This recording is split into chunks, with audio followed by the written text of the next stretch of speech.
Hi everyone, I'm John Castelluccio, the editor for Peabody PATCH, and here today with City Councilor Dave Gravel, who's one of the candidates running for state representative.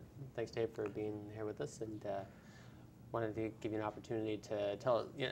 I know you've run a number of city races here before, but I wanted to give you an opportunity to tell viewers at home a little bit about yourself. I'd love to, John, and thank you very much for having me. I really enjoy being here, and I enjoy spending some time with you. So for the people who don't know me, my name is Dave Gravel, and I am a lifelong resident here in the city of Peabody, and I'm currently on the city council. I've been a councilor at large. This is my 6th year, so this will be my 3rd term. And prior to that, I was a school committee member for 2 terms, a total of 8 years. I'm also a business owner here in Peabody. I own a business right down on Main Street, 81 Main Street, where we employ 22 people. It's a business solutions consulting firm, and we focus heavily on solving business problems with technology. And prior to that, I was a chief financial officer in a computer rental company, the 6th largest in the United States, where I had a lot of my CFO, my finance background and training came into play. And prior to that, I spent about 10 years working with the Department of Education in migrant education. So I've had a pretty interesting and rounded background in terms of the types of work that I have done. I also have a family here in Peabody. I have a beautiful wife, Kathy. I have 4 children. My oldest, Brian, 2nd, Nate, 3rd, Katrina. I'm going to get them all. And last but not least, my daughter, Sarah, who's attending Sacred Heart University in Fairfield. My 2 boys actually work in the business with my wife and I. So we have the true meaning of what it is to own a family business. My daughter also works there part-time. So. Great. Well, the first thing I'd like to talk about, recently Governor Patrick made his budget proposal, and a particular concern to a lot of people is that some of the tax increases that he's talked about in terms of the income tax and sales tax and gas tax. Obviously, he says he wants to address public education and transportation, particularly with those issues. But I mean, what's your take on that plan? Well, you know, it's interesting. Doing some research and study into it, I initially called it the seesaw tax because you pick one tax up and you drop one tax down, and I don't know if that's supposed to make us feel good or how that's supposed to make us feel, but it didn't seem to me that it really addresses the concerns, particularly of the the constituency that I have here in Peabody. And then when I dug deeper and I also started to look at issues behind the scene and getting into some of the detail of what's in that proposal, the lift on fees and a lot of other items that are inside of his proposal really kind of make it difficult, I think, for a lot of people to digest the thing in whole. I think certainly the common feeling that I get out there is people don't mind investing in education and transportation, and they want to see the best possible use for the tax dollar. But they also want to know that every other means has been exhausted before you go back to them and ask for additional funds. Will the proposals that he's put forth require more funding? I'm certain they will. Are there other ways to fund them? I'm certain there are many. Some of the things that he was talking about in his proposal about transportation infrastructure spending, is a tax increase necessarily the best method for achieving that, especially when it's a capital investment?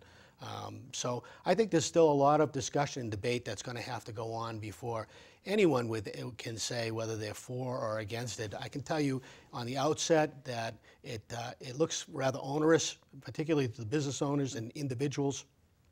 I'm not a big proponent for lowering one side and raising the other side, and I'd like to make sure that the most efficiency is gained for every dollar that's put out there before we go to the taxpayers for one more nickel.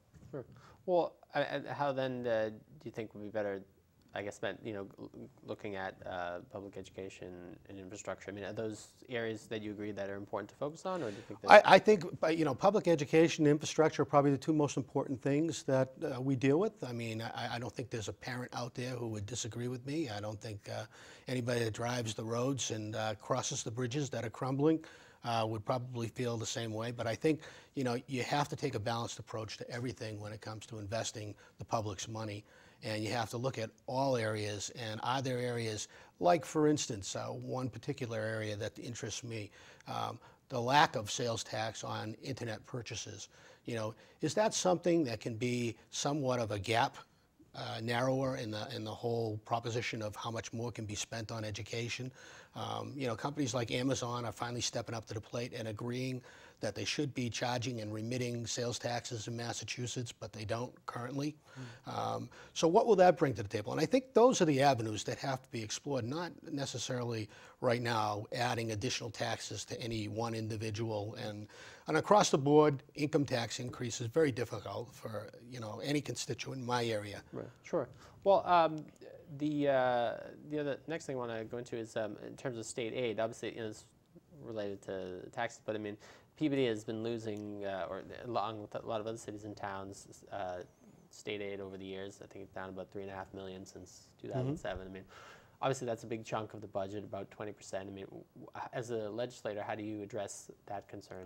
Well, first you got to look at a couple of things there. I think yes, we have been losing state aid all along the way. As a matter of fact, when I started on the school committee way back when, we were receiving school dollars in a higher percentage from the state than from the city.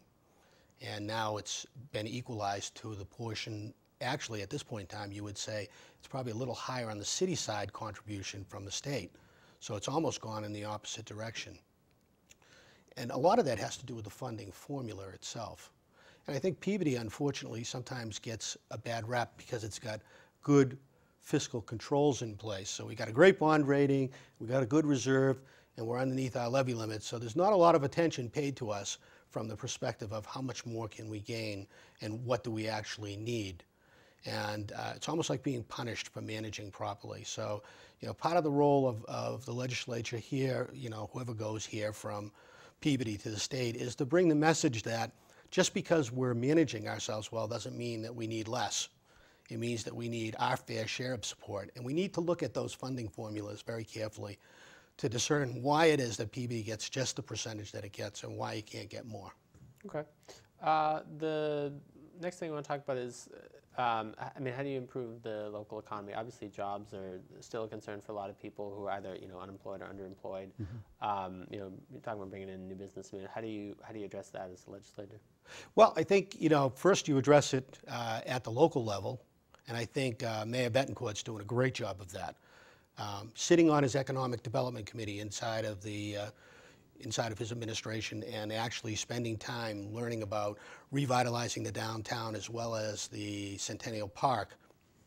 There are lots of things that can be done to improve the situation, the tax situation, by bringing more commercial entities into the city. But you have to lay the groundwork to ensure that people want to come here. And a big push in the revitalization of the downtown has to be with that kind of thinking in place. And that same thinking has to go in place at the park, because people will not just come here. It's a competitive environment. And so we need to have the right infrastructure in place for them. Example, the infrastructure for technology at the park is poorly equipped to take on other high technology companies and even the medical economy that's building up there. A lot of that infrastructure doesn't even exist yet. At a state level, helping to get the local providers or the providers of those services to bring in infrastructure by making it advantageous and gathering them together would be a big plus and a boom to helping bring the businesses into the park. In the downtown, if we revitalize the downtown and only put 2 lanes and pretty up the sidewalks and the facades, well, that's one step in the right direction, but it's a complicated puzzle. And that puzzle requires pieces that the state can help us with. Flood mitigation money in particular. Let's get the stink of the flood away from us by putting the right amount of money into fixing it. Secondly, what about liquor licenses controlled by the state in terms of the number that we get? How do you attract new restaurants to the downtown area without the proper licensing available for them to survive? So the state, working in partnership with the city, can create an environment whereby the commercial aspect of the city can grow, and as that grows at 170% of the individual tax rate without actually detracting from the services that the cities provide to their students and, safety and support network. Okay.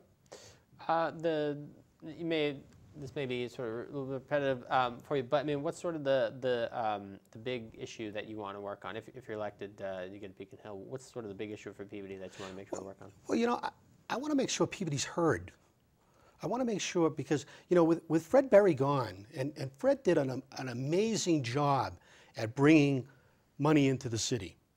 Working through the Senate, he actually was able to sort of cheerlead a lot of things that have helped this city grow. And, with Joyce gone, now all of our tenure within the House, within the legislature is gone. There's no Peabody representation there right now, except for a little bit from Ted Spiliotis. So the idea is to bring experienced people who can help us now more than ever bring the funding and bring the attention to Peabody that is needed. Because if Peabody grows, it can be the gem of the North Shore, and if Peabody grows, it can be a starship for other communities around us, just like it was in the past. Okay. The last thing that I want to talk about is, as you know, over in Danvers, there's a tentative plan for a slot parlor, and there's obviously a lot of divided opinions on the merits of that kind of business. I mean, we don't know yet how that's going to affect Peabody, but undoubtedly it would if it goes through. And the legislature's not necessarily going to vote on it, but I mean, as an individual citizen, you may be asked to vote, I guess, in a referendum. I mean, what's your take on slot parlors and sort of gaming in general? Gaming in general. Well, I've never believed that it was wise fiscal strategy to push people out of the state for gaming purposes. I mean, I would have been, if I had been there, I would have been a proponent for adding casinos. If people are going to travel anyway, why not keep the tax revenue right here in Massachusetts? Now, as it pertains to a slot parlor, the problem I have with the slot parlor is not the slot parlor itself, it's the location. Is a mall the proper location to put a slot parlor? A mall which is accessible to children, which is accessible to young adults, which is in a congested area. Are there better locations inside of the North Shore that make more sense? I don't have one right now in mind, but I can tell you that's the thing that worries me the most is where they want to put it. I don't have a problem with the business itself. If it drives additional tax revenue, which can be utilized to fund education and transportation, fabulous. But not in a mall. Fair enough. All right, well, as we wrap up here, I want to give you a minute or two to just kind of talk about what you feel distinguishes you as a candidate in this race. Well, I think one of the things that distinguishes me most is the diversity of the background that I bring to the job. I've worked hard my entire life to ensure that I have the ability to think fairly, to act rationally. I was always known as the voice of reason, whether it was on the school committee or on the city council. A balanced approach. Think through the problems, think through the solutions.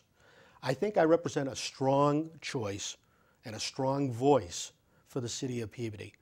I think my background in technology, in education, in development of business, in finance, and in government, as well as all the work I've done with the nonprofits and the charities in the community, have given me really a holistic picture of what is available out there.